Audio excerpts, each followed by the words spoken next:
To set up Google to read messages, start by opening the Google Assistant on your phone.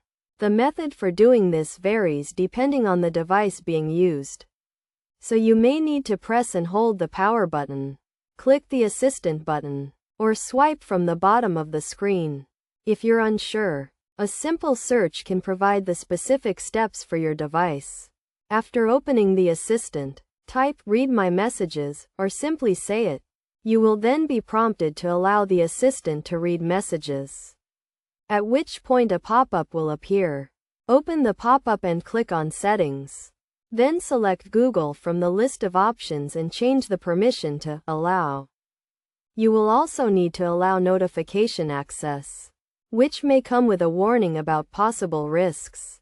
Once you've accepted the risks and pressed OK, you can go back and ask the Assistant to read your messages. The Google Assistant will then be able to successfully read your messages to you.